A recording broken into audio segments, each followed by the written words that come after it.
Muy buenas tardes, gusto en saludarlos. Buenas tardes, Lick. Buenas tardes, Dulce. Buenas tardes, Lick. Buenas tardes, Edgar. Buenas tardes. Buenas tardes, Mayra. Buenas tardes, licenciado. Buenas tardes, Kaylin. Buenas tardes, Lick. Claudia, buenas tardes, Jessica.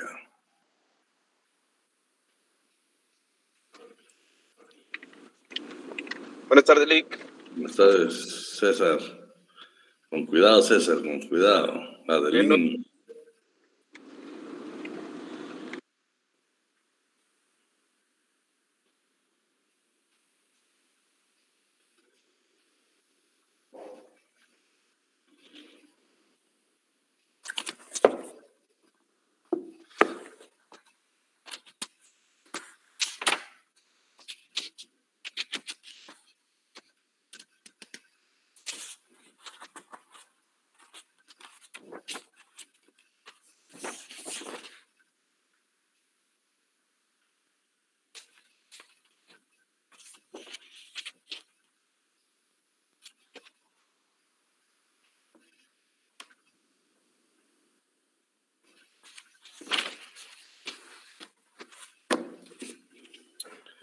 Vamos a dar inicio a la clase del día de hoy. Nos quedamos exactamente en este inciso. No sé quién nos está ayudando ahí con la lectura de la Constitución.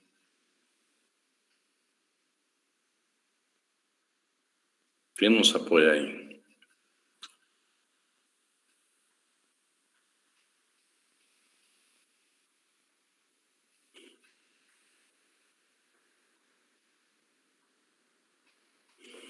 Perdón, ¿qué artículo era?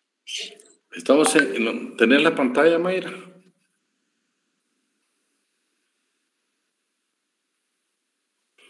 Estamos en el 102 de la Constitución, en el inciso I.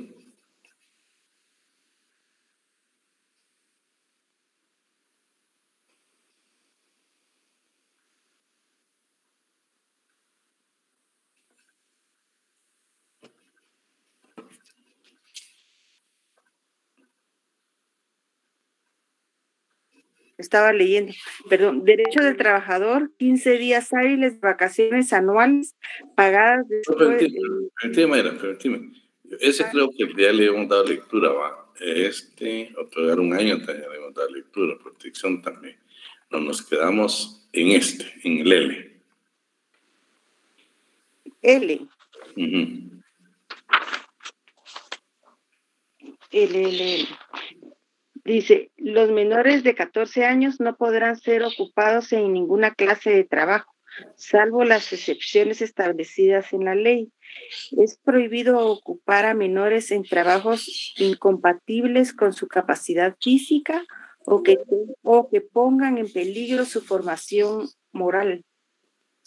Bueno, primero ya está definido y hemos platicado que en Guatemala, de conformidad con el convenio 138 de la OIT y el acuerdo gubernativo 260-2019, que es el reglamento de aplicación del convenio 138, en Guatemala son 15 años para trabajar, no son 14 años. Menos de 15 años, pues ya podemos tener problemas hasta de tipo penal, de conformidad con lo que regula el artículo 156 bis del Código Penal. Entonces, yo les hice referencia acá, el artículo 147 es importante que cuando usted sea asesor de empresas, que no se les olvide que si sus empresas hay menores de 18 años, o sea, de entre 15 y 18 años como trabajadores, debemos de aplicar el contenido del artículo 147, que dice que el trabajo de los menores debe ser adecuado especialmente a su edad, condiciones o estado físico y desarrollo intelectual y moral. El artículo 150 se los dejé únicamente ahí como referencia. Aquí indica que los menores de 15 años podrían tener la autorización para trabajar, pero yo les he indicado que lo hice referencia porque la Inspección de Trabajo no va a autorizar ningún contrato. Lo que señalaba el 150 era que se podía dar de dos formas. Una, en el trabajo de aprendizaje, y dos, por la extrema pobreza de los padres. En ese caso se podría dar, pero como les digo, actualmente pues ya no le van a autorizar absolutamente ningún tipo de permiso. 156 bis, que es el Código Penal. Yo le dejé esta cartilla aquí que está en la página del Ministerio de Trabajo para que usted vea que esta es una cartilla y todo lo que hemos hablado en lo relativo a los 15 años, pues aquí está su fundamento. No solo vemos el fundamento legal, sino aquí está su fundamento institucional, porque esto es un folleto del Ministerio de Trabajo y Previsión Social. Bueno, eso es en relación al adulto mayor. Vean qué interesante. Hay un tipo de trabajo en Guatemala que requiere transportar o cargar mercadería en los hombros. Y aquí pues dice que debe haber un reglamento, pero de todos modos el reglamento debe haber varios aspectos. Debe tomar en cuenta la edad, el sexo y condiciones físicas del trabajador. Pero sin embargo, con el adulto mayor nos interesa esta ley, el 85-2005, donde vamos a establecer que en Guatemala la edad para que lo traten a uno de adulto mayor son 60 años. De hecho, en el objeto de la ley va a hablar usted que habla del derecho de los ancianos. Pues su servidor ya saben que tiene 60 años y pues lo debemos de tomar como parte de la legislación laboral en Guatemala, parte de la ley, y pues nosotros de una u otra manera, beneficios por supuesto que son varios. Ustedes saben que un programa del adulto mayor en el Ministerio de Trabajo y Previsión Social, recientemente el presidente de la República estuvo en Huehuetenango y en Zacapa, otorgando precisamente ese beneficio para los adultos mayores, o sea, personas de más de 60 años, que hay que cumplir unos requisitos que están en la página del Ministerio de Trabajo, que quiero decirles que no son requisitos complicados de cumplir. El problema serio es de que como hay tanta demanda, pues yo creo que tienen como un banco de datos y poco a poco, de acuerdo al presupuesto, y después de hacer las clasificaciones respectivas y los estudios, por supuesto, correspondientes, van otorgando este beneficio. Lo importante es que fue noticia esta semana que precisamente adultos mayores de Zacapa y Huehuetenango obtuvieron el beneficio del adulto mayor que otorga el Ministerio de Trabajo y Previsión Social. El presidente, de hecho, anunció de que lo va a incrementar hasta 500 quetzales ese beneficio. Entonces, veamos únicamente la definición. Vamos a ver ahí, ¿quién me ayuda?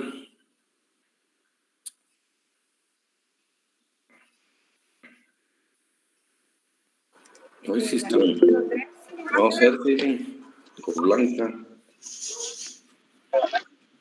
Artículo 3, definición.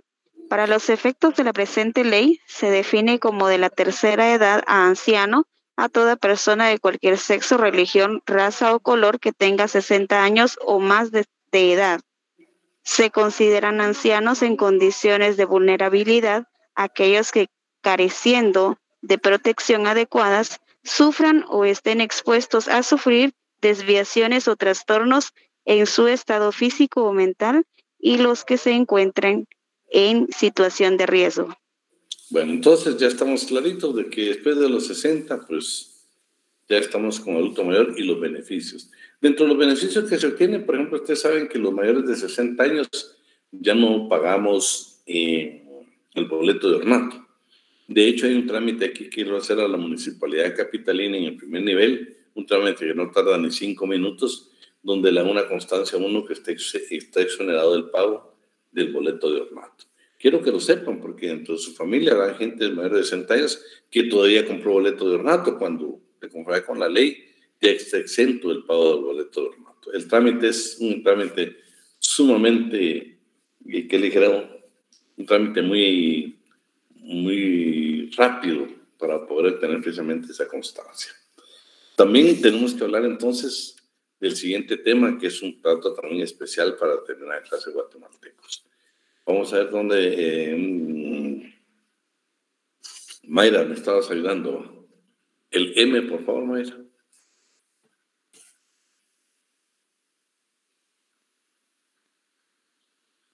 Permítame, no sé si me hace favor otro compañero en este momentito. No tengas pena.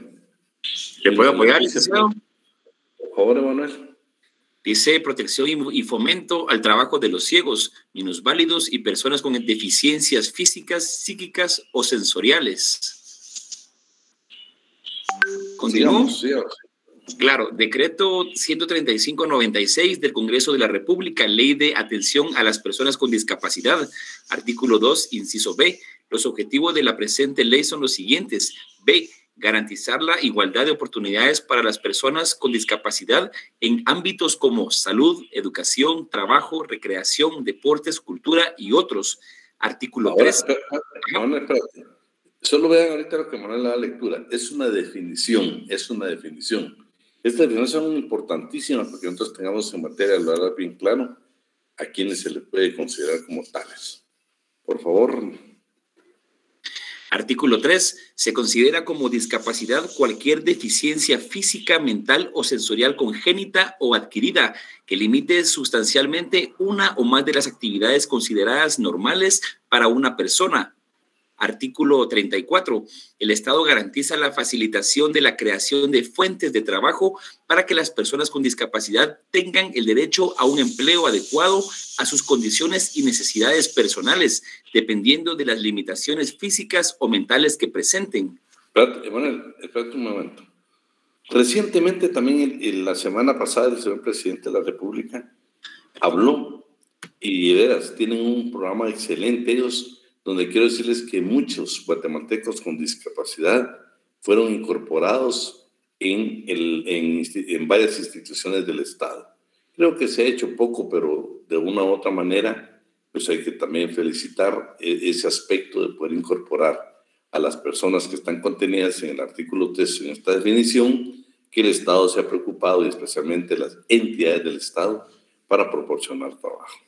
Continuamos, por favor. 35. Claro, se considera actos de discriminación el emplear en la selección de personal mecanismos que no estén adaptados a las condiciones de los aspirantes, el exigir requisitos adicionales a los establecidos por cualquier solicitante y el no emplear por razón de discapacidad a un trabajador idóneo. También se considera acto discriminatorio que, en razón de la discapacidad, a una persona se le niegue el acceso y la utilización de los recursos productivos. Bueno, eso es importante, ¿no? Porque ustedes saben que la discriminación pues, puede ser castigada. Entonces, no solo es una discriminación del ámbito laboral, sino que puede tener consecuencias de otro tipo. No se puede discriminar. Si alguien con alguna discapacidad cumple con todos los requisitos, no podemos exigirle más allá de lo que le exigimos a los demás. Y no por esta discapacidad no podemos entrar a la discriminación. Veamos esos tres siguientes, por favor, Emanuel.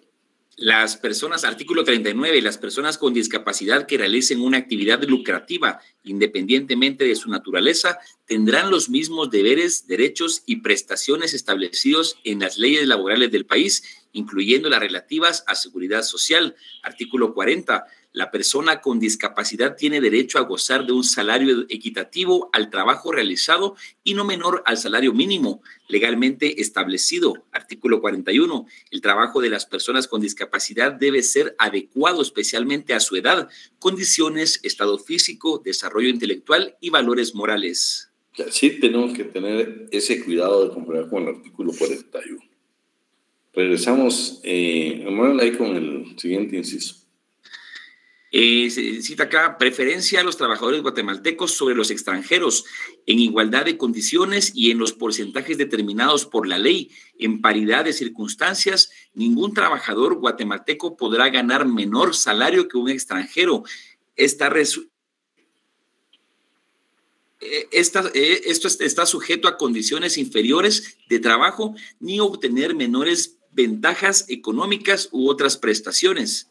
Bueno, el artículo 13 nos va a hablar claro que se prohíbe a los patronos emplear menos de un 90% de trabajadores guatemaltecos. O sea, en empresas, si Mina Leticia tiene una empresa, debe utilizar únicamente el 10% de extranjeros. Claro, para que un extranjero trabaje en Guatemala se requieren ciertos requisitos. Y por supuesto, pues, se establece el Ministerio de Trabajo, una dependencia del Ministerio de Trabajo donde se va a acudir precisamente para obtener ese permiso. Quiero comentarles de que si usted ingresa a la página del Ministerio de Trabajo, se da cuenta y está inclusive por sectores, sector financiero, sector comercial, sector agropecuario, todos los sectores ellos lo tienen clasificados. Hay una memoria de labores que tiene la obligación el Ministerio de Trabajo, especialmente la Inspección General de Trabajo de enviar a la OIT. En esa memoria de labores, si ustedes quieren verificar qué fue lo que realizó realmente el Ministerio de Trabajo en 2021, lo van a encontrar ahí. Es importante, quiero decirles que eso es por mandato legal, todos los años, sin excepción, el Ministerio de Trabajo tiene que enviar ese informe. Y ahí pues nos podemos dar cuenta nosotros realmente qué avances tuvo, en qué retrocedió, qué fue lo que realmente hizo, porque no puede mentir, que es un dictamen que va directamente a la OIT. Entonces, que no se nos olvide entonces que los porcentajes, ahí va a encontrar usted cuántos extranjeros trabajan realmente en Guatemala. En esto es cuidadoso, les digo, la legislación guatemalteca siempre prevé de que si un extranjero viene a trabajar, también se tiene la obligación el patrono y el extranjero de preparar a los guatemaltecos para que en un tiempo prudencial pues ya nosotros también tengamos esa mano de obra calificada. En el artículo 13 también encontramos que el patrón no debe pagar no debe pagar menos del 85% de los salarios en una empresa le corresponde a los guatemaltecos y un 15% le corresponde a los extranjeros. Vamos por favor al siguiente, Manuel.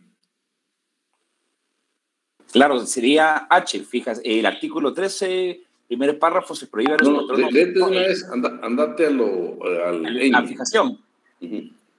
Fijación de las normas de cumplimiento obligatorio para empleadores y trabajadores en los contratos individuales y colectivos de trabajo. Empleadores y trabajadores procuran el desarrollo económico de la empresa para beneficio común. Bueno, primero quiero decirles que en su contrato de trabajo, deben de ir las normas de cumplimiento obligatorio. Eso significa que, por ejemplo, cumplimiento obligatorio, salario mínimo, jornadas de trabajo, lugar de pago. Todas estas que deben de ir en el contrato de trabajo porque son obligatorias. Ya no es por eso, aunque algunos tratadistas guatemaltecos indiquen de que hay autonomía de la voluntad en materia laboral, no, porque usted no puede firmar ningún contrato con disminución de intereses de las garantías de la clase trabajadora. No, esos contratos pueden ser superados. Lo que sí se puede permitir es que, por ejemplo, que Pablo Fernando Jiménez y Mayra Castellanos, que son unos patrones de nuestro trabajador, hayan firmado que el salario que le va a iniciar de pago va a ser de 4,000, 5,000 quetzales. Por supuesto, eso es aplaudible y no puede disminuirlo después, porque ya son derechos adquiridos. O sea, no se trata que después de ese mes él dice, mire, Pablo, disculpe, fíjese que la empresa va mal y le voy a tener que bajar al salario mínimo. Eso no lo permite la ley. Lo único que permite es que Pablo te supere, o sea, Mayra, si es el patrono, que supere lo que se pactó en ese contrato individual de trabajo. Y por supuesto, el último tema es valioso también para ustedes. Empleadores y trabajadores procurarán el desarrollo económico de la empresa para beneficio común. Claro que beneficio común. Una empresa con mucho éxito y un buen empleador, un buen patrono, pues va a entender de que la fuerza de trabajo que la proporciona el trabajador merece mejores salarios. O sea, una empresa con mucho éxito va a provocar, si es consciente el patrono, mejores salarios. Esto también, en el cuarto considerando, el inciso D, dice que, por supuesto, el derecho laboral es indispensable. Pero vos, Emanuel, léete el D para que nos quede bien clarito todo esto, aunque ya lo leyeron con el chaval. Claro, Oli. Cuarto considerando, inciso D, que esas características ideológicas del derecho de trabajo y, en consecuencia, también las del Código de Trabajo, por ser una concreción de aquel adaptada a la realidad de Guatemala, se puede resumir así. D, el derecho de trabajo es un derecho realista y objetivo. Lo primero, porque estudia al individuo en su realidad social y considera que para resolver un caso determinado a base de una bien entendida equidad, es indispensable enfocar ante todo la posición económica de las partes. Y lo segundo, porque su tendencia es la de resolver los diversos problemas que con motivo de su aplicación surjan con criterio social y a base de hechos concretos y tangibles. Bueno, entonces por eso es que va a buscar esa equidad, ¿verdad? Porque siempre va a enfocar la posición económica de las partes. Eso pues significa, decime, Mayra. Licenciado, fíjese que me surge una duda y es en el caso de una compañera que ella empezó a trabajar con un emprendedor pero a ellos les están pagando menos del salario mínimo. No se puede, Mayra, no se puede. Aunque esté emprendiendo el joven que lo está haciendo. No se puede, no se puede. Sí, mira, Mayra, yo te digo, es aplaudible, pues si yo los motivo a ustedes para que sean emprendedores. Es ¿sí? como sector informal, siento yo. Sí, pero Mayra, qué importante es ser emprendedor, va. Imagínate cuántos de ustedes estarán esperando, por ejemplo, decir, bueno, de repente podríamos nosotros ahí ponernos de acuerdo, se puede poner de acuerdo Emanuel y Kelly, por ejemplo, para iniciar un programa de discutir temas de tipo legal, va. Y que pues es aplaudible el emprendimiento de ellos dos, pero también el emprendedor debe tener asesoría. Tú no puedes pagar, Mayra, menos del salario mínimo. ¿Sabes por qué, Mayra? Si tú, emprendedor, inicias y Emanuel, Pablo y Avidán Ortiz somos tus trabajadores y nos estás pagando 2,000 quetzales, de veras, Mayra. Si te demandamos, vas a tener la obligación de hacernos el ajuste por los meses que nos pagaste 2,000 y no nos pagaste el salario mínimo. Entonces, Mayra, te van a sancionar de conformidad con el 272. El Código de Trabajo no provoca incentivos porque seas emprendedor. No, acuérdate que hablamos de que en materia laboral estás hablando de la parte de que el salario tiene un carácter alimenticio. A nosotros, la clase trabajadora, el salario nos sirve para vivir, para comer, para cubrir nuestras necesidades. Tú eres emprendedora, entonces sería diferente. Entonces, Mayra, el emprendimiento, yo quisiera que, por ejemplo, todos ustedes fueran emprendedores, pero imagínate, Manuel, Pablo y Mayra, emprendedores, yo les diría, ¿y por qué no mejor comenzamos siendo socios? Porque, Mayra, si tú lo haces sin pagar el salario mínimo, no tienen la idea el problema que estás incursionando. Yo entiendo la parte de emprendedor y yo te digo, yo soy de los que todos los días en mi oficina yo aconsejo a alguien. Pero como que es la realidad nacional, ¿verdad, licenciado? Y lo que pasa, Mayra, es de que, mira, pues yo soy de la idea que todos estos proyectos, no lo quería decir, pero lo voy a decir. Imagínate, en una ocasión me invitaron a mí a un evento de emprendedores. Mejor no me hubieran invitado, porque exactamente lo que tú me estás diciendo me dijeron. Vean, les dije yo, aplaudo y aplaudía, y de veras que te aplaudir la actividad de los emprendedores, pero que no les olvide la parte financiera. Mayra, tú puedes tener, Mayra y Avidán Ortiz pueden decir, vamos a ser emprendedores, hagamos un código de trabajo, Mayra, y lo hacemos, Mayra, todos emocionados, la imprenta nos va a cobrar tanto. Mayra, por favor, ¿será que somos emprendedores o estamos llenos de ilusión? No, si somos emprendedores tenemos que sentarnos a decir, pucha, mira, Avidán, la impresión de cada código nos va a costar 50 quetzales. ¿En cuánto lo podemos vender? En 60 no nos va a cuadrar. O sea, todos esos estudios financieros los tenemos que hacer. Bueno, necesitamos que nos distribuya. Entonces necesitamos contratar 2 personas. De todas maneras, tenemos que hacer la parte financiera. Tenemos que indicar, bueno, le tenemos que pagar de conformidad con la ley el mínimo. Claro, ahora como estudiante de Derecho de la San Carlos, especialmente llevando este curso con Avidán Ortiz, sabes que tenés otra salida. Y es el tiempo parcial. Mayra, con el tiempo parcial sí me puedes pagar 4 horas, me puedes pagar 5 horas, me puedes pagar 6 horas. Ah, perfecto, sí. Me llamó la atención porque esta persona trabaja hasta 12 horas diarias. No se puede. Imaginarte una demanda en contra del emprendedor, terminó el emprendedor. Ahí se acabó. Decime, Jorge.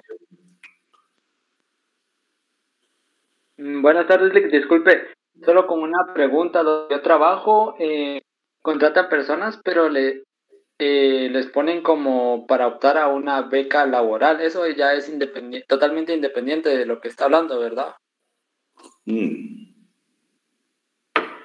Fíjate, Jorge, que hace algún tiempo me encontré con un médico que pertenecía a una asociación de médicos, por supuesto.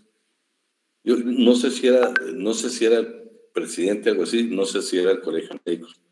Un médico, por cierto, que me estaba tratando a mí. Y nos pusimos a hablar.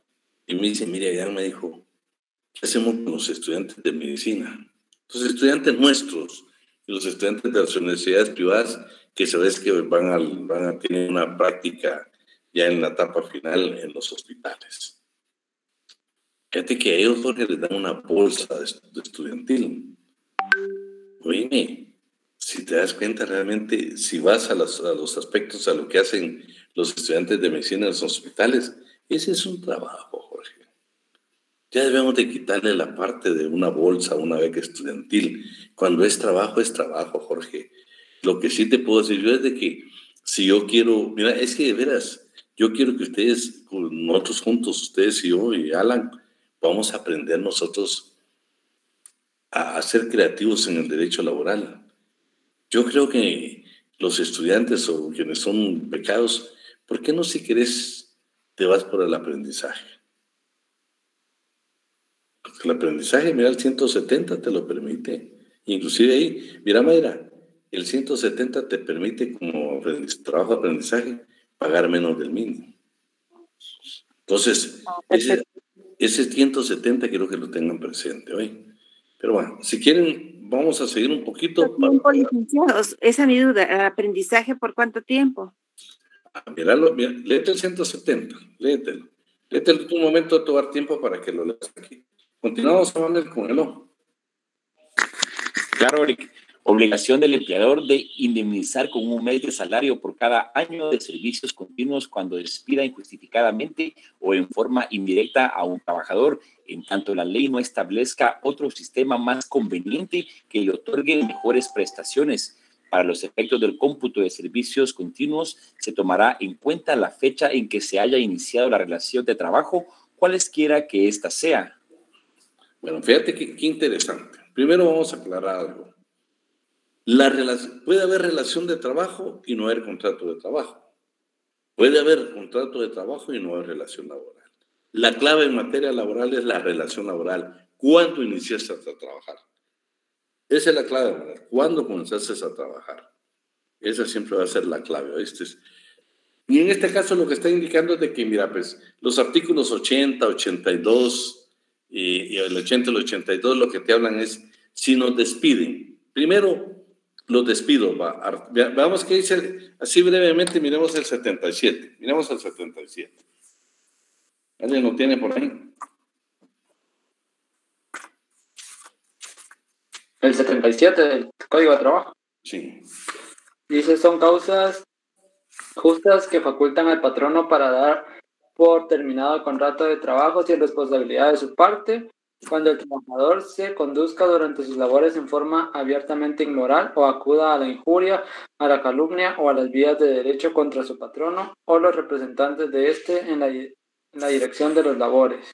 Cuando el trabajador cometa alguno de los actos enumerados en el inciso anterior contra algún compañero de trabajo durante el tiempo que se ejecuten las labores, siempre que como consecuencia de ello se altere gravemente la disciplina o se interrumpan las labores.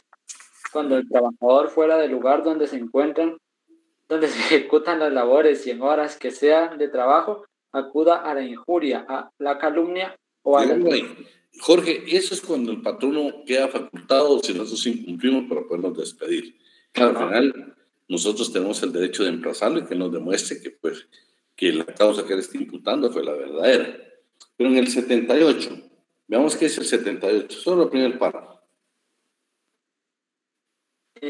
Artículo 78. La terminación del contrato de trabajo conforme a una o varias de las causas enumeradas en el artículo anterior surte efectos desde que el patrono lo comunique por escrito al trabajador, indicándole la causa del despido y por este cese efectivamente en sus labores. Pero el trabajador goza del derecho de emplazar al patrono ante los tribunales de trabajo y prevención social antes de que transcurra el término de prescripción, con el objeto de que pruebe la justa causa en que se fundó el despido. Si el patrono no prueba dicha causa, debe pagar al trabajador. Ese es el primer párrafo. Oye, pues. Entonces, lo que ahora les quiero hacer ver a ustedes es, cuando el trabajador nos despide, pues tiene la obligación de pagarnos nuestras prestaciones. Lo que está hablando aquí la indemnización es que por cada año de trabajo nosotros tenemos derecho a un salario. Eso en concreto es lo que está hablando este párrafo. María Alejandra, ¿quieres hablar?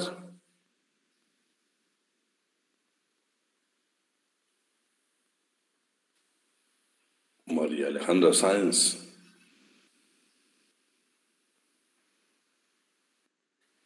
Perdón, clic, se me puso la manita. Bueno, Decime, ¿no ibas a decir algo? No. Solo por lo que Erika está hablando, todos los derechos prescriben, Erika, todos los derechos. Si el trabajador te despide, tenés dos alternativas: acudir a la Inspección General de Trabajo para agotar ahí la vía administrativa, o bien te puedes ir directamente a una acción o una demanda ante los tribunales de trabajo y previsión social. Son 30 días después que te despiden. Si tú acudes a la vía administrativa, ahí interrumpe los 30 días y hasta que termina el trámite de la Inspección General de Trabajo, comienzan a correr nuevamente los 30 días. Pero eso prescribe, está en el artículo, creo que 260 del Código de Trabajo. Todos los derechos allí prescriben, ¿oíste? Vamos a ver, Emanuel, continuamos con el P.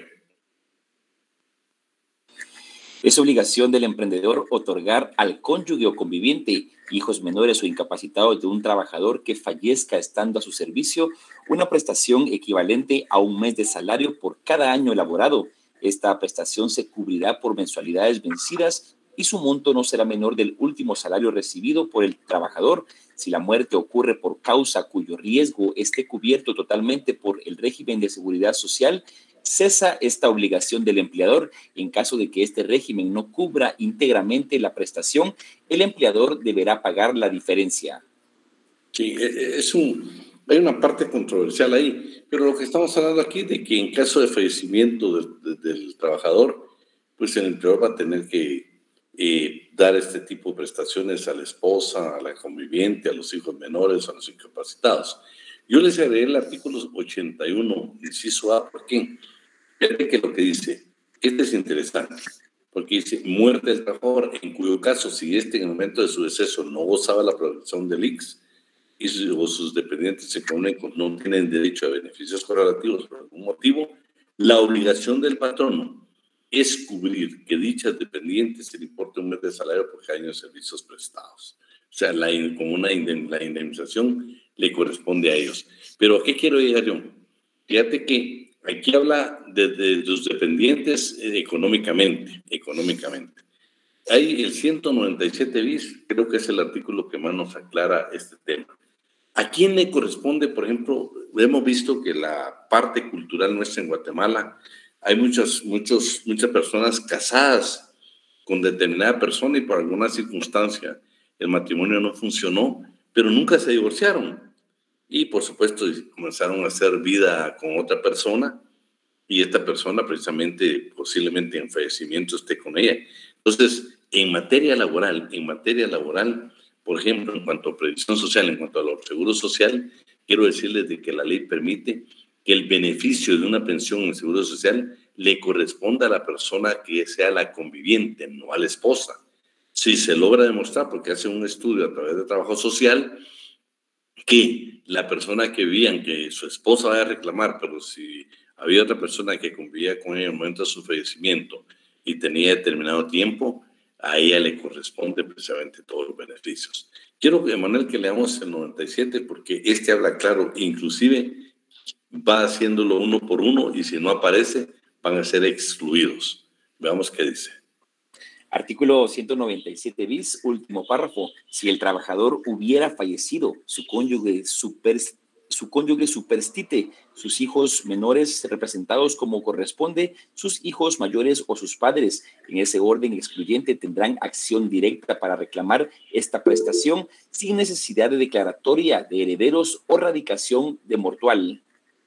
Fíjate qué interesante. Aquí ya te habla a quiénes les corresponde. Excluyente porque si no hay esposa están los hijos, si no está hijos están hijos mayores, si no hay hijos mayores están los padres. En ese orden te lo va a ir indicando cómo le corresponden los derechos a esa indemnización.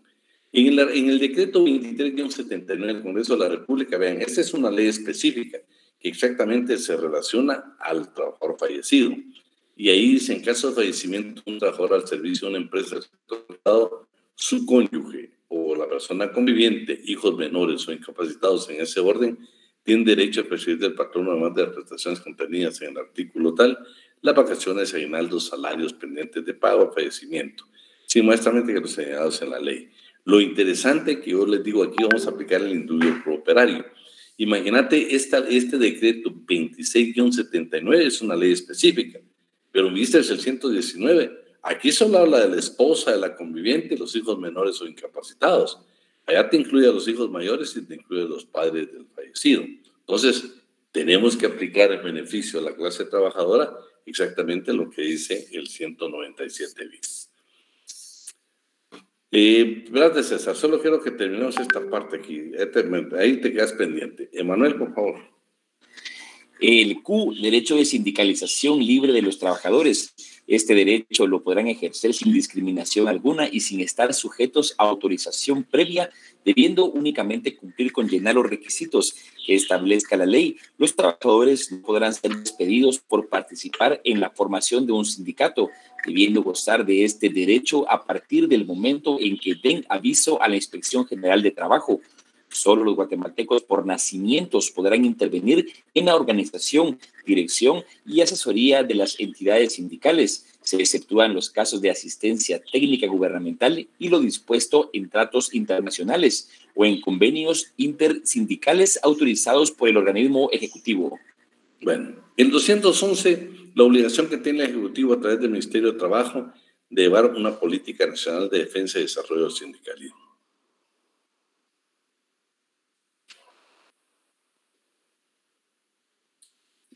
Lo vamos a ver, espérate un ratito, mira. Ya que estamos en los sindicatos. Número 209. El 209 dice que los trabajadores no podrán ser despedidos por observar en la formación de un sindicato. Preguntas de examen. Vamos a ver, aprovechando César o Jorge, quien quiera responderme.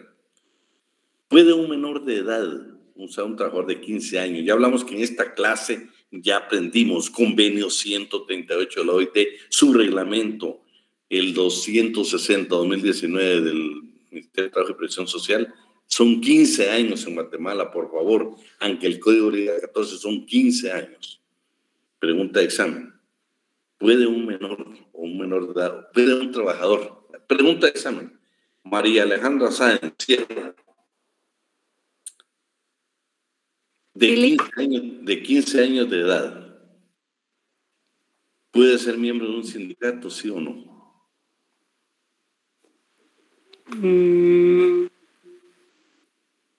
Yo pienso que sí, pero depende porque es que depende de dónde esté trabajando también. No. ¿Qué dicen los demás? Yo pienso que no. No deja de ser menor de edad, licenciado. Bien, bien. Oíme. Mira, hacer un favor. Alejandra, ¿tenés tu código de trabajo? Sí, aquí lo tengo. Bueno, mira que es el 212. Le damos el 212.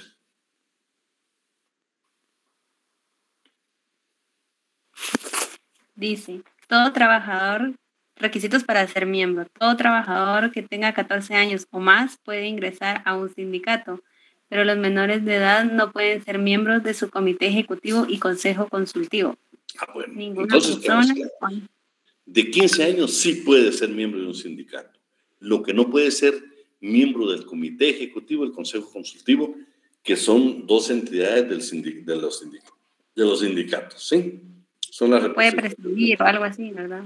Pero sí puede, ¿viste? No importa la empresa donde estés. La ley te faculta, comparado con el 212, de que teniendo 15 años puedes formar parte de un sindicato. También en este 209, bueno, y que no se les olvide, no lo vamos a ver, pero para que les quede ahí claro, para formar un sindicato se necesitan 20 trabajadores como mínimo. Para formar un sindicato de patronos, que les quiero decir que en Guatemala se permite, que nunca ha existido, salvo lo que dice Mario López Larrabe, que en la historia aparece uno que fue el de industriales. Él habla de un sindicato de patronos industriales que existió en su libro Breve Historia del Sindicalismo, pero no hay por qué, porque la figura del sindicato siempre lo relacionan aún los sectores empresariales con los trabajadores y no con los patronos. Por eso en Guatemala no hay sindicatos de patronos, pero la ley sí lo permite. No sé si es el 213, dirémoslo por ahí.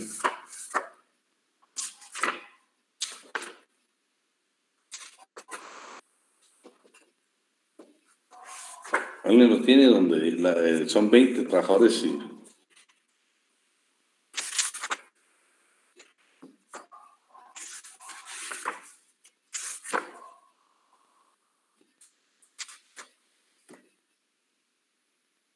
es el 13. Yo tengo aquí una llamada que dice 20 o más trabajadores deben manifestar por escrito su deseo de constituir un sindicato. Sí. Artículo Y patronos, 216.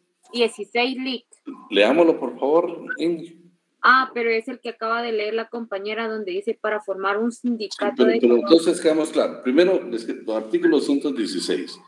Para Correcto. formar un sindicato de trabajadores se requiere el consentimiento por escrito de 20 trabajadores o más, y para formar uno de patronos se requiere un mínimo de 5 patronos. Entonces ya estamos que 20. Entonces, regresando a través de lo que estamos en pantalla, estamos claros. Aparte de eso, quiero decirles que hay un convenio del 87 que es sobre la libertad sindical y la protección del derecho de sindicación, que está ratificado por Guatemala y también constituye garantías mínimas para la clase trabajadora. Regresamos a Manuel con el R. Claro, el establecimiento de instituciones económicas y de previsión social que en beneficio de los trabajadores otorguen prestaciones de todo orden, especialmente por invalidez, jubilación y sobrevivencia. Bueno, buenas. El 274 dice que es el Ministerio de Trabajo y el Instituto Guatemalteco de Seguridad Social los que tienen a cargo la parte de la previsión social. El decreto 295, que es la ley orgánica del Instituto Guatemalteco de Seguridad Social, es donde establece precisamente que se crea el Instituto Guatemalteco de Seguridad Social.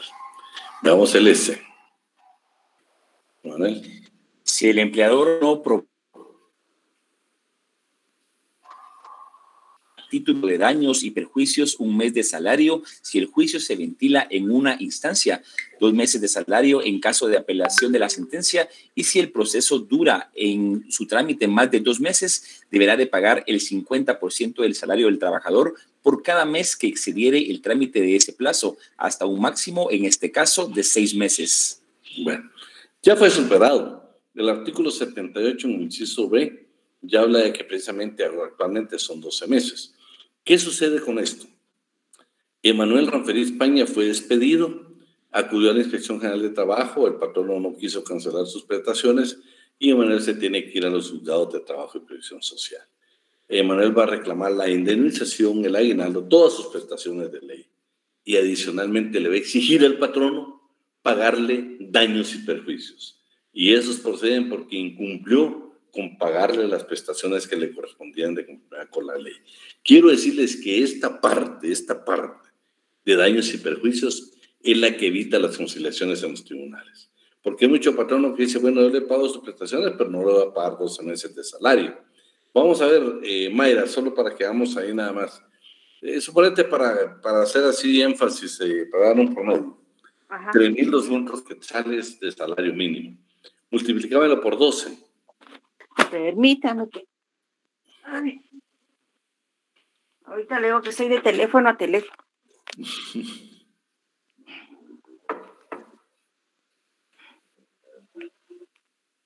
A la gran chucha, no la que está. O alguien, hay muchas jóvenes, perdón, que me... Por 12, ¿cuánto nos sale? 38.400 puso el compañero ahí. Va, imagínate, aparte de tu indemnización y todas tus prestaciones, te tiene que pagar esa cantidad de dinero. Si se dan cuenta, es una cantidad de dinero que muchas veces puede hasta sobrepasar los daños y perjuicios a las propias prestaciones que está reclamando el trabajador. Entonces, el día que se sonen ustedes patronos, es mejor arreglar las cosas en la vía conciliatoria, o sea, en la vía administrativa, precisamente para evitarle este costo adicional a cualquier patrón. Porque quiero decir que esta condena se da. Adicionalmente, ya esta que fue una reforma que se hizo, agregó a 12 meses y agregó las costas judiciales. Anteriormente no se condenaban, ahora sí se condena al patrono a las costas judiciales. Yo le puse el artículo 1434, que hay definición de lo que son daños y lo que hay perjuicios. No, este es otro tema, este es otro tema. Solo te quiero decir que en materia laboral así lo tienen definido. No se refiere a una actividad mercantil o orden civil, no se refiere precisamente a lo que hemos hablado. Acuérdate que es un principio que está contenido en la Constitución. Si el empleador no probare la justa causa del despido, debe pagar al trabajador a título de daños y perjuicios un mes de salario. Entonces ya quedamos claro que en materia laboral sí procede, ¿viste? Yo sé, es una materia civil, pero en materia laboral la dejaron establecida como que son 12 meses. O sea, no, ni siquiera en materia civil, acuérdate que los daños y perjuicios los tenés que ir a cuantificar, tenés que llevar expertos. No, aquí está claro que son 12 meses de salario, hasta te lo habla. Es una figura totalmente diferente a la civil. Yo le puse nada más el Código Civil para que usted tuviera precisamente lo que está diciendo el compañero, que la definición del 1434 en el Código Civil habla exactamente de lo que son perjuicios. Son las ganancias ilícitas que deja de percibir o de consecuencia inmediata. O sea, las definiciones son de carácter civil, pero te quiero decir que en materia laboral es otra finalidad la que tiene la palabra daños y perjuicios. Vamos a seguir, Manuel. El Estado participará en convenios y tratados internacionales o regionales que se refieren a asuntos de trabajo y que concedan a los trabajadores mejores protecciones o condiciones. En tales casos, lo establecido en dichos convenios y tratados se considera como parte de los derechos mínimos de que gozan los trabajadores de la República de Guatemala. En la Constitución está claro que le corresponde al presidente de la República y debe someterlo al Congreso de la República para que sean ratificados. El último fue el del tiempo parcial que fue ratificado por Guatemala, que ustedes saben que recientemente el año pasado ingresó, ya es parte del derecho positivo vigente en Guatemala. Aquí pues ya estamos, que los tratados van a ser parte de la legislación guatemalteca, los están ratificados por Guatemala. Ahí terminaríamos con lo que son estas garantías o estos derechos mínimos que otorga la Constitución a la clase trabajadora. Ahora vamos al artículo 103 de la Constitución, la parte de la tutelaridad de las leyes laborales. El derecho laboral es protector, es tutelar de la clase trabajadora, no de los patronos, no de los patronos. Veamos qué dice el 103, por favor, Manuel. Las leyes que regulen las relaciones entre empleadores y el trabajo son conciliatorias, tutelares para los trabajadores y atenderán a todos los factores económicos y sociales pertinentes. Para el trabajo agrícola, la ley tomará especialmente en cuenta sus necesidades y las zonas en las que se ejecute. Todos los conflictos relativos al trabajo están sometidos a jurisdicción privativa. La ley establecerá las normas correspondientes a esa jurisdicción y los órganos encargados de ponerlas en práctica. Hermoso para una pregunta de examen. ¿Cuál es la jurisdicción del derecho al trabajo? Es privativa, ¿ven? Está en el 103 de la Constitución. Yo aquí les agregué, siempre hablando de los considerandos, el trabajo del derecho al trabajo es un derecho tutelar de los trabajadores. Si se dan cuenta, está hablando tutelar de la clase trabajadora. Veamos hoy la parte de la irrenunciabilidad de los derechos laborales. No se pueden renunciar. Ningún derecho podemos renunciar. Veamos qué dice el 106, Emanuel. Los derechos consignados en esta sección son irrenunciables para los trabajadores, susceptibles de ser superados a través de la contratación individual o colectiva y en la forma que fija la ley. Para este fin, el Estado fomentará y protegerá la negociación colectiva. Serán nulas ipso iure y no obligarán a los trabajadores, aunque se expresen en un contrato colectivo o individual de trabajo, en un convenio o en otro documento. Las estipulaciones que impliquen renuncia, disminución, tergiversación o limitación de los derechos reconocidos a favor de los trabajadores en la Constitución, en la ley, en los tratados internacionales ratificados por Guatemala, en los reglamentos u otras disposiciones relativas al trabajo. En caso... Perdón. El otro es el otro párrafo, no lo subrayo, que lo hemos visto, que es el indubio pro operario. Lo que les quiero decir en esto es que es bien interesante ustedes. Si ustedes leen el 106 despacio, por ejemplo, María Alejandra puede trabajar en una empresa y le van a decir, María Alejandra, mira, te vamos a pagar 2,000 quetzales o te vamos a pagar 3,000 quetzales, pero con lo que tú haces todas tus comisiones nos vas a facturar. Eso lo han escuchado ustedes en las empresas. Nos vas a facturar. Momentos, señores. Están prácticamente obligando a María Fernanda a renunciar a sus derechos y ella no puede renunciar. El día que ella demande a la empresa, parte de lo que se están pagando aún con factura constituye salario. ¿Viste?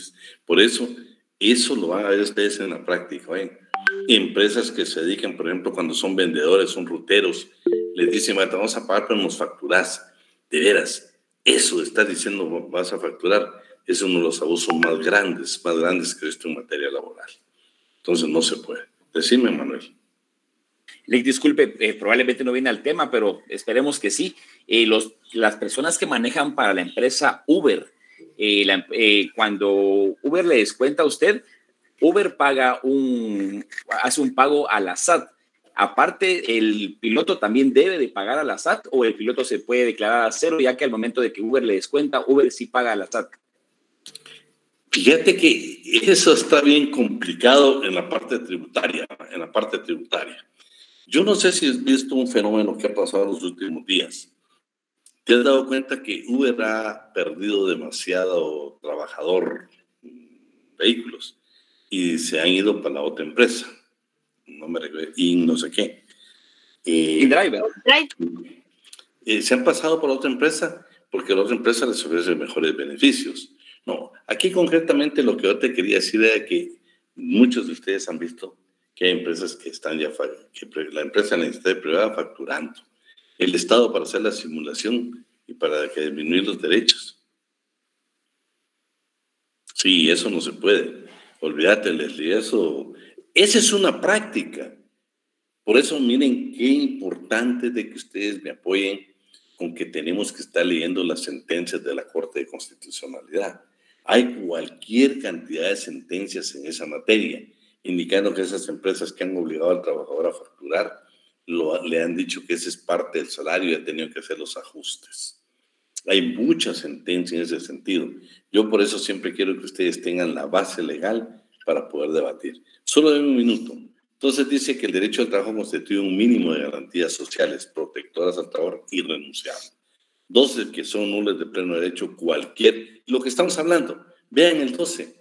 Si yo estoy trabajando, después dice que voy a facturar, señores, el 12 dice son nulas de pleno derecho y no obligan a los contratantes todos los actos o estipulaciones que impliquen renuncia, disminución, tergiversación de los derechos que la Constitución en el presente Código de las Leyes otorga en esta materia. Debemos de estar bien claros nosotros que todo eso de combinar con el artículo 12 son nulas de pleno derecho. No los va a permitir. El derecho, inclusive, los patronos y los trabajadores no pueden heredar su derecho de paro y de huelga respectivamente. Bueno, Francisca, ¿me vas a hablar? Sí, buenas noches, licenciado. Conforme a la pregunta del compañero Emanuel, pues aparte que Uber paga un impuesto al piloto o al dueño, le envían lo que es el detalle de cuántos viajes hizo y de cuánto es el impuesto que ellos deben de pagar adicionalmente, porque Uber se queda con un 40% por ahora y InDrive se queda con un 10%. Por eso muchos ya están haciendo el cambio. Uber está perdiendo mucha estabilidad en el mercado ahora. Sí, pues imagínate con un 40, ¿no? Así sin hacer nada más que propaganda. Pero bueno, entonces no, yo creo que, pues, y si te das cuenta, también nos beneficiamos nosotros los guatemaltecos, porque hasta donde yo estoy enterado de la otra empresa, como que haces, como que indicas quién me lleva por 15 quetzales aquí a tal lugar, y ellos te van diciendo, te aparecen 1, 2, 3, 4, 5, haciéndote oferta y demanda. Eso yo pienso que siempre que las cosas sean competitivas van a ser buenísimas, Decime, Manuel. Solo por último, perdone, solo que InDriver no pide antecedentes policíacos, no pide mayores datos de los pilotos, entonces se ha dado que los pilotos de InDriver asaltan a los pasajeros o los pasajeros asaltan a los pilotos. Hay un poquito más de seguridad en el tema de Uberlic. Sí, no, tenés razón. No, mira, pues todo tiene su pro y su contra, pero desde el punto de vista laboral, realmente yo te digo, de que te quiten un 40, un 10, veámonos, yo sé, por eso te digo, no quiero entrar a la parte esa, sino yo quiero entrar a la parte trabajador. Un piloto, a ustedes, un piloto honrado, un piloto que tiene todo en orden. No le conviene trabajar con Uber, le conviene irse a la otra empresa. Hablando desde el punto de vista laboral. Porque imagínate, ya un 40% te están dejando un 60% más los impuestos, ya no está complicado. Trabajadores del Estado, 107 de la Constitución. Aquí lo que dice es precisamente, y lo vamos a hacer referencia nada más para esto, miren, los trabajadores del Estado están al servicio de la administración pública y nunca de partido político, grupo, organización o persona alguna.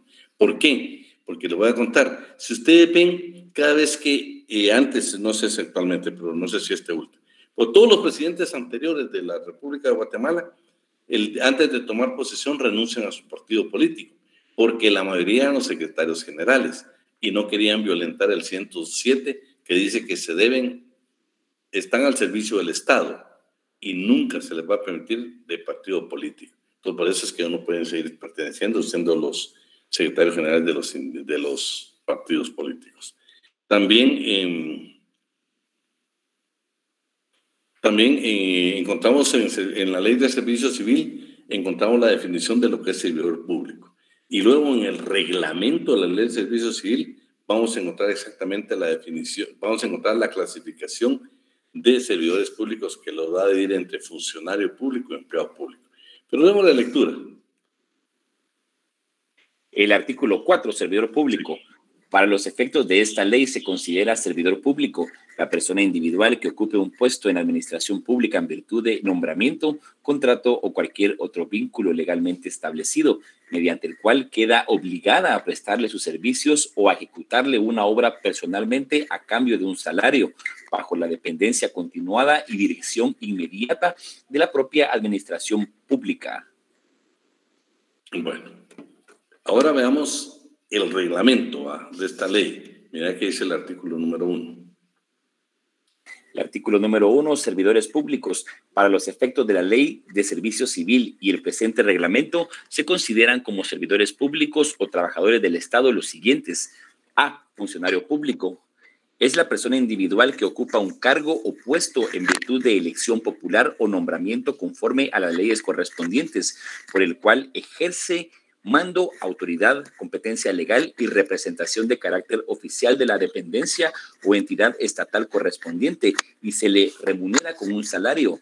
Y B, empleado público, es la persona individual que ocupa un puesto al servicio del Estado en las entidades o dependencias regidas por la ley del servicio civil, en virtud de nombramiento o contrato expedidos de conformidad con las disposiciones legales, por el cual queda obligada a prestar sus servicios o a ejecutar una obra personalmente a cambio de un salario, bajo la dirección continuada del representante de la dependencia, entidad o institución donde presta sus servicios y bajo la subordinación inmediata del funcionario o representante.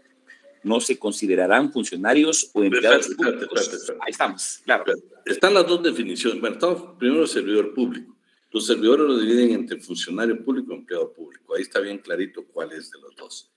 Esta parte que ahorita Manuel le da lectura me le pone mucha atención, que viene una pregunta de examen de ahí.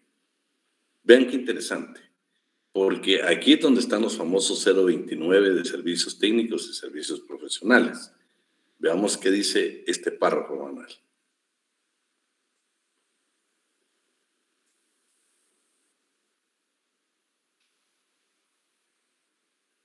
Mi amigo Manuel. Perdón, Lick, tenía apagado el micrófono, Lick, perdón. Cita, no se considerarán funcionarios o empleados públicos los que únicamente son retribuidos por el sistema de dietas, pues las mismas no constituyen salario, ni aquellos que son retribuidos con honorarios por prestar servicios técnicos o profesionales conforme la ley de contrataciones del Estado. Va.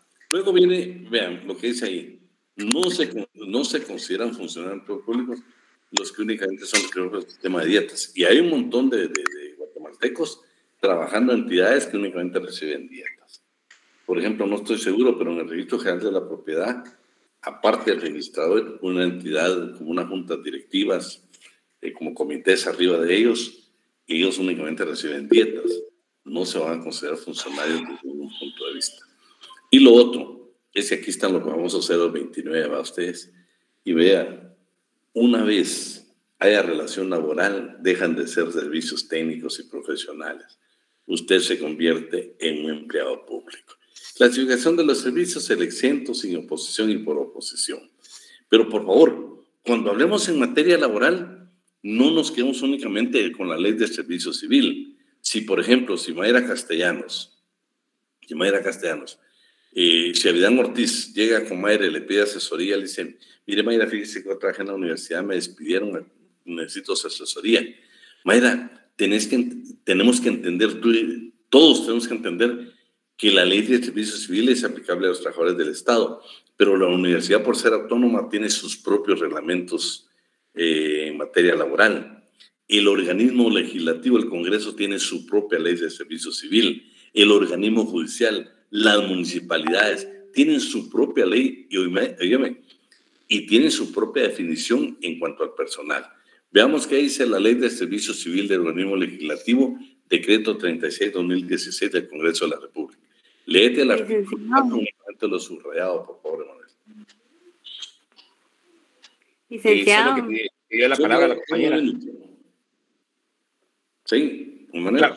Ahorita, Alejandra. Artículo 4, personal permanente del organismo legislativo. Es personal permanente toda persona individual que en virtud de nombramiento mediante proceso de oposición adquiera relación laboral por tiempo indefinido, por el cual queda obligada a prestar sus servicios a cambio de un salario, bajo la dependencia continua y dirección inmediata del organismo legislativo, a través de sus jefes inmediatos y por medio de la junta directiva. Ahí déjame.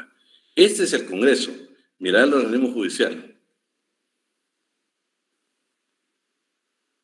Decreto 4899 del Congreso de la República, artículo 2, creación del sistema del servicio civil del organismo judicial. Se crea el sistema de carrera para el personal auxiliar y los trabajadores administrativos y técnicos del organismo judicial.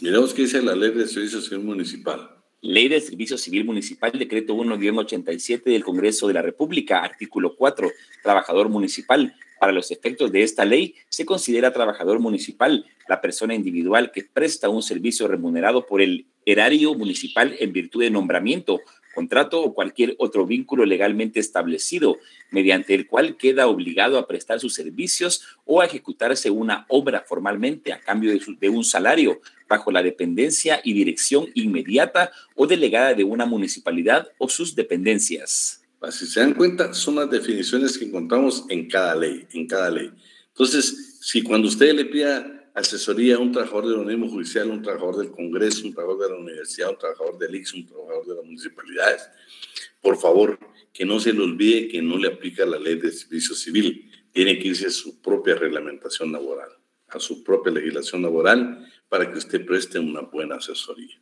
El régimen de los trabajadores del Estado. Ustedes en el 108 pues habla claro que es la ley de servicio civil y que cada entidad pues, puede tener su ley, lo que hemos hablado. El Código de Trabajo en el 191, a pesar de que dice que solo aplica para el sector privado el Código de Trabajo y para el sector del Estado pues va a tener sus propias disposiciones. Quiero decirle que hay resoluciones de la Corte de Constitucionalidad donde cuando benefician al trabajador, aunque sea del Estado, ha aplicado normas del Código de Trabajo, especialmente en cuanto a la prescripción y otros aspectos importantes. La ley del servicio civil, aquí le dejo yo cuál es el propósito general de esta ley. Le dejo también la del organismo legislativo, cuál es el objetivo fundamental. Ojalá el objetivo en ámbito material de la aplicación de la ley del organismo judicial, del servicio municipal. Están los objetivos. Y por último, vamos a hablar de los trabajadores de planilla. Esta es una entidad que muchos ya saben que está desapareciendo. Entonces, esta se ha dado mucho y, por supuesto, entonces la vamos a encontrar. Yo ahí le voy a dejar la legislación más o menos en el manual donde habla del personal a jornal y a destajo, y en el de jornal precisamente es donde habla de la parte... léeme esto donde dice 0,3 personal por jornal y a destajo. Estamos hablando del Ministerio de Finanzas. Claro, el 0,3 personal por jornal y a destajo. Este subgrupo comprende las erogaciones que con carácter de salario o retribución se pagan por cada día o por hora, así como los pagos que se ajustan a un tanto alzado o precio que se fija a determinada cantidad de trabajo. Se subdivide en los siguientes renglones. 031 comprende los egresos por concepto de salario diario que se paga a los obreros, operarios y peones que presten sus servicios con carácter temporal en talleres, principalmente en mantenimiento y similares, así como en la ejecución de proyectos y obras públicas que no requieren nombramiento por medio de acuerdo y cuyo pago se hace por medio de planilla y la suscripción del contrato que establece la ley. Bueno, miremos este otro acuerdo ministerial. Acuerdo ministerial número 380-2017, Ministerio de Finanzas Públicas, artículo primero, objeto, aprobar el procedimiento para el registro de la programación de jornales, contratos, acciones de personal y operaciones de planilla de pago de los servidores públicos del sector público no financiero, contratos con cargo al renglón presupuestario 031, jornales cuya ejecución de gasto y autorización de pago debe realizarse por medio del sistema de nómina y registro del personal Guatenóminas. Dicho procedimiento está contenido en anexo al presente acuerdo ministerial. Bueno, y tenemos en la Ley del Servicio Civil el decreto 1748, que también en el artículo 92 habla de los trabajadores por planilla, y pues ahí está aquí bajo un régimen especial. También el reglamento de la Ley del Servicio Civil del Organismo Judicial nos habla los vínculos de la relación laboral, tiene personal permanente, tiene por contrato y también tiene personal por planilla. Serán nombramientos emitidos a puestos específicos de carácter temporal o de naturaleza transitoria y para obra o servicio determinado. Hasta ahí lo vamos a dejar. Ahora sí, María Alejandra, querías preguntarme. Sí, licenciado, era una pequeña duda. ¿Es posible, si alguien que no es servidor público y digamos solo está por servicios contratados, estar en dos entidades al mismo tiempo?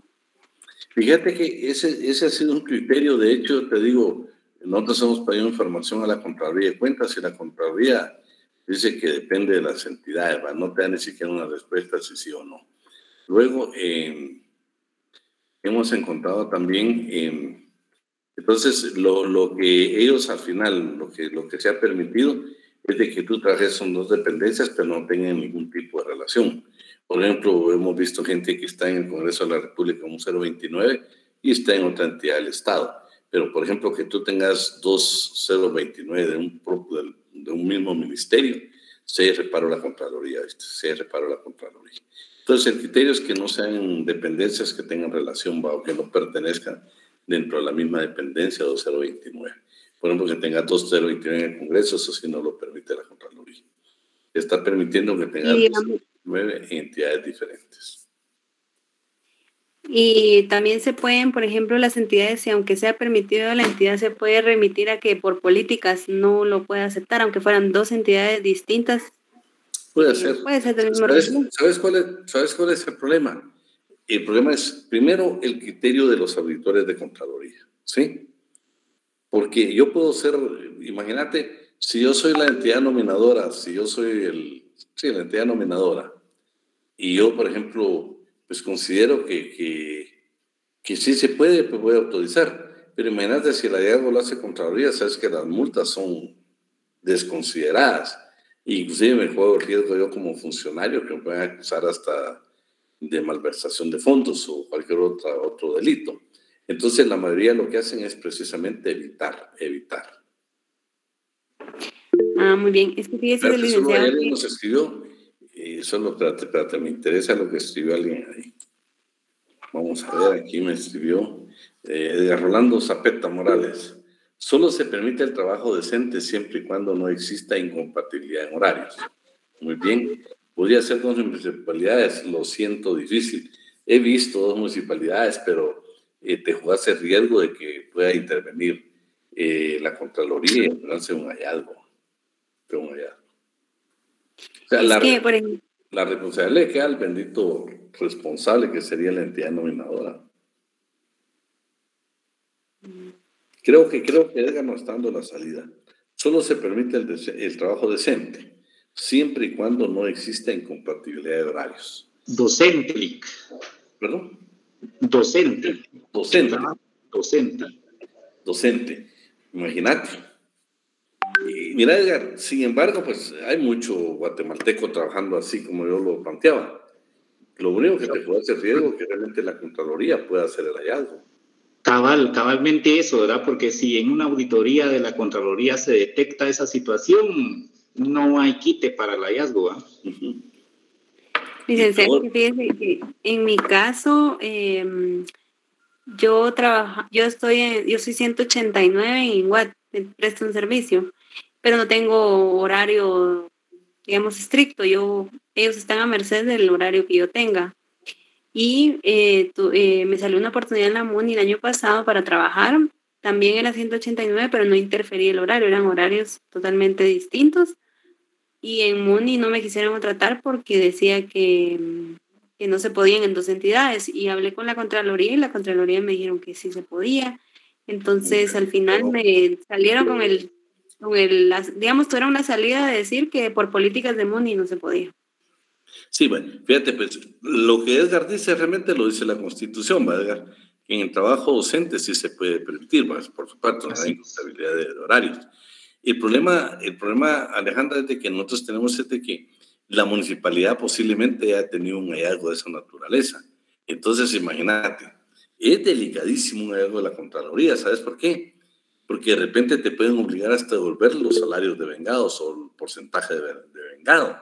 O sea, a veces es un criterio que se le deja, pero yo te garantizo que si la municipalidad o alguien, por ejemplo, ya la sancionaron por algo similar, olvídate, el funcionario prefiere no contratar para evitarse precisamente ese tipo de problemas.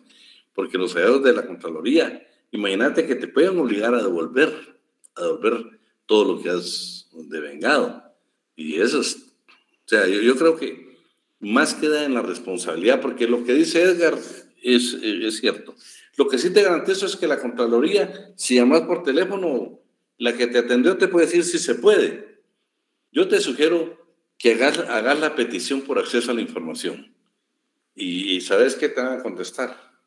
Que lo dejan a criterio del funcionario. Así lo van a hacer.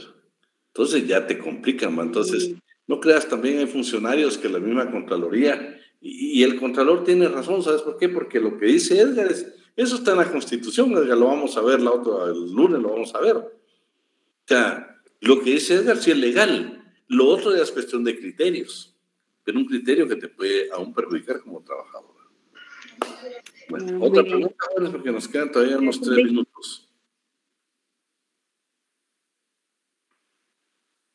Pero no es que no quieren preguntar, va, bueno. Sí, así como ustedes, docentes universitarios, también aplica lo que comentaba el compañero, ¿no? Sí, nosotros, por ejemplo, sí tenemos la dicha, te puedo decir, por ejemplo, su servidor, yo trabajo yo legalmente entro, mi trabajo es de 1 a 9 de la noche, de 1 a 9 de la noche. Claro, por otras circunstancias y algunos derechos adquiridos, nosotros comenzamos a dar clases a las 12:15 y terminamos a las 8:30. Pero lo que yo te quiero decir es de que sí es que queda un poco, con nosotros no hay ningún problema, yo puedo tener un trabajo en la mañana, por ejemplo, de 8 a 12, ¿va? Que me lo va a permitir todo, porque es un trabajo de docencia. Lo vamos a ver exactamente el artículo, lo vamos a ver el día lunes. Bueno, lo vamos a dejar hasta ahí, jóvenes, y quiero que el lunes sí no me vayan a faltar, porque les quiero contar que la semana que viene tenemos las 2 clases, del día lunes y la del día viernes. Pero si por cualquier circunstancia, no el viernes, hay algún descanso, cualquier cosa que se dé, nosotros con el Balán queremos hacer un repaso. Y el repaso va a ser exactamente la forma como nosotros vamos a preguntar. Así es que quiero que esas 2 clases por ningún motivo deje de asistir, porque va a ser prácticamente en los resúmenes para que ustedes puedan ingresar a su examen. Decime, Ingrid. Clic con una consulta. Los calendarios que subieron a la web son los que se van a tomar en cuenta las fechas para los parciales. No sé si ya lo subirían. Ayer lo subieron, pero sí me causó dudas si vamos a empezar ahorita el 22. A mí me enviaron uno que yo creo que comienza el 21. Mírate Ingrid, nada más si tiene firma del decano. El 21. El de nuestro semestre no tiene firma, Lic. Solo el del coordinador, pero no el del decano. Por eso me causó esa duda. Solo tengo duda. ¿En ese cuándo aparece el laboral? Ahorita le digo, Lick.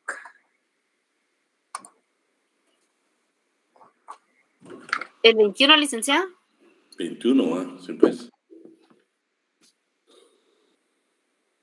Sí, Lick, 21. No, el 21 tengo yo también, tengo yo. De hecho, hoy me pidieron mandar la clave para que ustedes estén enterados y publicar la clave para el examen. Bueno, no los espero el día lunes y el día viernes. Por ningún motivo se las pierdan. Vamos a hacer un resumen. El día viernes va a estar muy interesante, pero por aquello que siempre hay alguna eventualidad, si no le entramos a hacer eso el día lunes. Pasen muy buenas noches. Si Dios quiere, nos vemos el día lunes. Feliz noche, Lick. Feliz noche. Gracias, se cuidan, saludarlos. Feliz noche, Lick. Gracias, te cuidas, Raúl. Feliz noche, licenciado. Noche. Kaylin. Feliz noche, licenciado. Adiós, Salomé. Feliz noche, Lick. Adiós, Lisette. Adiós, Rocío. Adiós, Jessy. Hoy no has participado. Feliz noche, Lick.